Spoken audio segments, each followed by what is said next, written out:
হ্যাঁ, এবার আপনি বলুন, আপনার কলটা রেকর্ডিং আমি চাপিয়েছি। আপনি বীরভূম থেকে বলছেন, শুনুন শুনুন শুনুন, আপনি বীরভূম থেকে বলছেন একটা ডাক্তার বাবু, আপনি বলছেন যে আমি বলছি, বলে রাখছি আমি কোনো কথা বলছি না, যতটুকু কথা বলছি গ্রন্থের কথা বলছি, আর যে কাজটা আমি করছি সনাতন ধর্ম বাঁচানোর জন্য চেষ্টা করছি। আপনি আমাকে বলছেন যে আমি কীর্তন করছি না, আমি কেচ্চা করছি। আপনি পদাবলী গান, যেখানে কীর্তন সমাজের লক্ষ লক্ষ কীর্তনিয়ারা পদাবলী গাচ্ছে, খুলি কীর্তনিয়াকে নিয়ে পালাচ্ছে, করতালি শিল্পীকে নিয়ে পালাচ্ছে, এর বউ তার সঙ্গে জুটে আছে, ওর বউ তার সঙ্গে জুটে আছে। তারা শুনে নিন শুনে নিন শুনে নিন, আমার কথা শুনুন।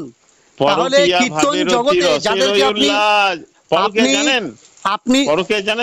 আপনি যারা কীর্তন করছে, বড় বড় বড় মাপের কীর্তনিয়া, মদ ছাড়া আসরে ওঠে না, গাঁজা ছাড়া আসরে ওঠে না, খৈনি গুটকা ছাড়া আসরে ওঠে না, তাদের আপনি প্রতিবাদ করতে পারছেন না? কখনো বলেছেন তাদেরকে যে আপনারা মদ খেয়ে কেন কীর্তন করছেন, আপনাদের চরিত্র এইরকম হবে কেন? আপনাদের বীরভূমের তো কটা শিল্পী আছে, আবার আরেকটা ঠকবার জোচ্চর তো গিয়ে উঠেছে আপনাদের এই বীরভূমের বোলপুরে, যাদের নিজেদের চরিত্র ঠিক নেই। আপনারা তাদেরকে পদাবলী শুনছেন, তাদের মুখেই কীর্তন শুনছেন। বোলপুরের কথা বলছেন মানে সুমন বাবু, ওটা আপনি জানেন। যারা নিজেরা মাছ মাংস খাচ্ছে, যাদের শাস্ত্রে, আপনার সুমন বাবুকে আমার সঙ্গে বসান না, শ্রাবণ মাসে আমি লাইভে আসছি প্রত্যেকটা রবিবার। বই পড়ে তার কি খাওয়া যায়, পণ্ডিত হওয়া যায়, নাস্তিক হওয়া যায়, আস্তিক হন। আপনাদের মতো তার মানে ওই জয় পতাকা স্বামীর ল্যাজ ধরে ঘুরে বেড়াবো, আপনি এই বলতে চাচ্ছেন? আপনার এই দুঃসাহসের জন্য আপনাকে শতকোটি প্রণাম। না না, আপনি কি মনে করছেন যারা রেপিস্ট, যারা চরিত্রহীন, তাদের পিছনে পিছনে ঘুরবো তাহলে আমরা সাধু হয়ে যাব? আপনি এই মনে করছেন না? আর আপনি তো বলছেন যে এইসব পণ্ডিতদের মুখে কীর্তন শুনুন, তা আমি আপনার নাম ধরে বলে দিতে পারি কটা পণ্ডিতকে এই শ্রাবণ মাসে সামনে সোমবার আমি আসছি, আমার সঙ্গে বসান। কথাগুলো কবি গানে আসলে চলে, কবি গানে।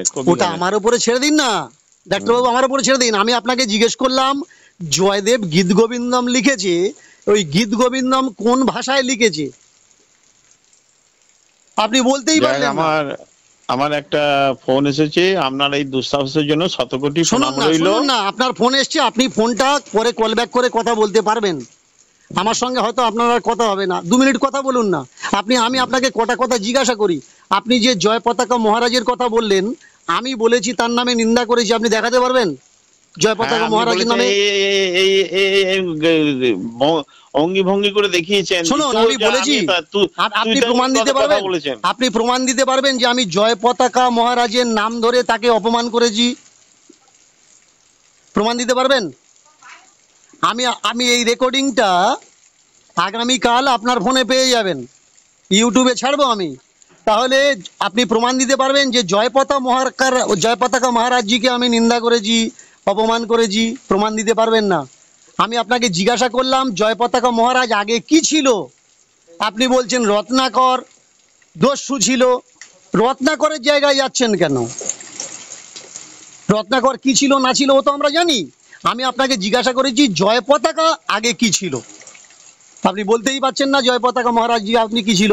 আপনি এত মানুষের কথা চলছে, সঙ্গে সঙ্গে আপনি জয় পতাকা মহারাজজির কথা টেনে নিয়ে আসছেন, তার মানে তো আপনি ইসকনের মানুষ। ইসকন কি শুধু দুনিয়াতে ভক্তি শেখাচ্ছে, আর কেউ ভক্তি শেখায় না?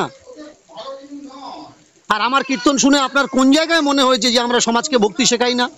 আমরা সমাজকে ভক্তি শেখাই, কিন্তু যে ভক্তির ভিতরে ধান্দাবাজি নেই, যে ভক্তির ভিতরে বিজনেস নেই, ব্যবসা নেই, যে ভক্তির ভিতরে পারফেক্ট ভক্তি আছে, আমরা ভক্তি শেখাই বাবা মাকে ভক্তি করো, আমরা ভক্তি শেখাই গুরুজনকে ভক্তি করো, আমরা তাদেরকে ভক্তি শেখাই না। সেই ভক্তি আমরা শেখাই না যে বাবা মা ছেড়ে দাও, মার হাতে খেও না, বাবার হাতে খেও না, ভাই বোনদের বাড়ি যেও না। ওইসব জোচ্চরগুলো যারা ওদেশ থেকে এদেশে এসছে তাদের পিছনে পিছনে ল্যাজ ধরে ছোট, যারা বাম্মাকে ভাত দেয় না তাদের পিছনে গুরু গুরু করে ছোট, এই ভক্তিটা আমরা শেখাই না। বেশ, আপনার এই দুঃসাহসের জন্য শতকোটি প্রণাম রইল।